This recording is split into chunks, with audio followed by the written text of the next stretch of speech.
ഇത്തവണത്തെ T20 ലോകകപ്പിൽ അഭിഷേകിന്റെ batting വെടിക്കെട്ടാണ് എല്ലാവരും പ്രതീക്ഷിച്ചിരുന്നത്. എന്നാൽ കളിച്ച 2 മത്സരത്തിലും ഡെക്കായ് താരം നിരാശപ്പെടുത്തുകയാണ് കണ്ടത്. സൂപ്പർ 8ലേക്ക് എത്തുമ്പോൾ അഭിഷേകിന്റെ ഫോമാണ് ഇന്ത്യക്ക് മുന്നിലെ ഏറ്റവും പ്രധാനപ്പെട്ട വെല്ലുവിളി. ഇപ്പോൾ സഞ്ജു സാംസണെ പ്ലേയിങ് 11-ൽ നിന്ന് മാറ്റിയാണ് അഭിഷേകിനെ പ്ലേയിങ് 11-ലേക്ക് തിരികെ കൊണ്ടുവന്നത്. കഴിഞ്ഞ മത്സരത്തെ അപേക്ഷിച്ച് ഇത് തിരിച്ചടിയായി മാറുന്നതാണ് കാണാനും സാധിക്കുന്നത്. നമീബിയക്കെതിരെ സഞ്ജു 8 പന്തിൽ 22 റൺസ് നേടിയിരുന്നു.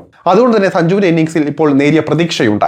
അടുത്ത മത്സരങ്ങളിലും അഭിഷേക് ഫോം ഔട്ട് ആവുകയാണെങ്കിൽ അടുത്ത ഓപ്ഷനായി ഒരുപക്ഷെ സഞ്ജുവിനെ കൊണ്ടുവരുമോ എന്നാണ് കണ്ടറിയേണ്ടത്.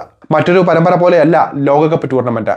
അഭിഷേകിന് അവസരം നൽകുവാനും അതുപോലെ തന്നെ പരീക്ഷണങ്ങൾ നടത്താനും പരിമിതികളുണ്ട് ടീം ഇന്ത്യക്ക്. അങ്ങനെ വന്നാൽ വീണ്ടും സഞ്ജു ഇന്ത്യക്കായി പാഡ് കെട്ടിയേക്കും. അഭിഷേക് ശർമ്മയുടെ സമീപകാല പ്രകടനങ്ങളെല്ലാം മോശമാണ് എന്നതാണ് എടുത്തു പറയേണ്ട മറ്റൊരു കാര്യം. T20 ലോകകപ്പിന് മുൻപ് തന്നെ അഭിഷേക് ഫോം ഔട്ടിലേക്ക് കടന്നിരുന്നു. ലോകകപ്പിൽ ഒരു ഗംഭീര തിരിച്ചുവരവ് പ്രതീക്ഷിച്ചുവെങ്കിലും 2 മത്സരങ്ങളിലും അഭിഷേക് നിറം മങ്ങുന്നതും കാണാൻ സാധിച്ചു. ഗ്രൂപ്പ് എയിൽ 3 മത്സരങ്ങൾ ഇന്ത്യ പിന്നിടുമ്പോൾ അഭിഷേകിന്റെ സമ്പാദ്യം 0 റൺസാണ്. T20 ലോകകപ്പിൽ 2 തവണ ഡക്കാവുന്ന ഓപ്പണർമാരുടെ പട്ടികയിലേക്ക് അഭിഷേകും ഇങ്ങനെ കടന്നിരിക്കുകയാണ്.